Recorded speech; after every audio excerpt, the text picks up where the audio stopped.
Bu videoda isə sizlərlə birlikdə həm acı biber turşusunun, həm çeri pomidor və xiyar turşusunun hazırlanmasını paylaşacağım. İlk olaraq biber turşusundan başlayırıq. Bunun üçün biberlərimizin saplaqlarını kəsirik. Daha sonra isə üzərinə 2 ədəd 2 yerdən həm aşağısına, həm yuxarısından eyni istiqamətdə videoda gördüyünüz şəkildə deşiklər açırıq ki, içərisinə suyu hopdura bilsin, həm də acısını çıxarda bilsin. Daha sonra isə dik bir şəkildə bankalarımıza yerləşdiririk.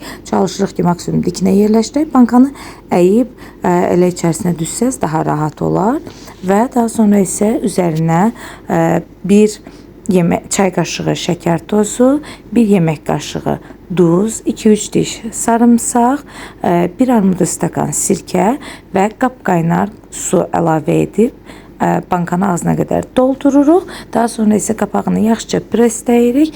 Biraz o başa bu başa sallayırıq ki, içərisindəki duz, şəkər tozu yaxşıca əriyə bilsin və sərin bir yerdə soymasını gözləyirik. Daha sonra isə sərin bir yerdə qış üçün saxlayırıq. Hazırlaması bu qədər asandır.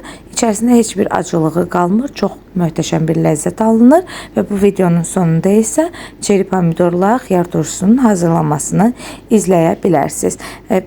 Kanalımda digər mürəbbələr, kompotlar, cemlər və fərqli yeməklər mövcuddur. İstəsəniz onları da izləyə bilərsiniz.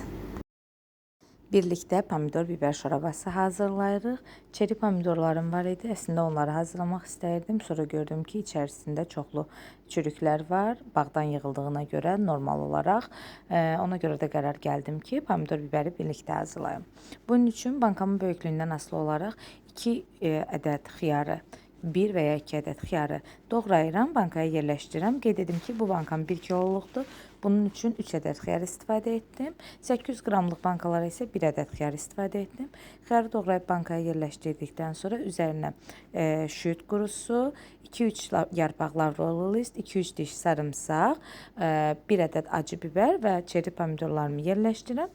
Üzərinə 2 ədəd qənd, 1 yemək qaşığı duz, 2 yemək qaşığı sirkə, 1 yemək qaşığı uksus əlavə edib qaynar su doldururam və qapaqlarını örtüb 15 dəqiqə soyuq suda qaynadıram. Son olaraq isə qapaqlarını yaxşıca presləyirəm və hər ehtimala qarşı ağızlarını skoçla möhkəmcə yapışdırıram. Biraz o tərəfə bu tərəfə yerləyirəm ki, içərisindəki qənd və duz ərisin. Daha sonra isə soyması üçün saxlayıram və soyuduqdan sonra sərin bir yerə qoyuram ki, qışa qalsın. Hazırlayan hər kəsə indidən nuş olsun. Ümid edirəm ki, siz də bəyənərsiniz, razı qalarsınız. Özünüzə yaxşı baxın. Hələlik.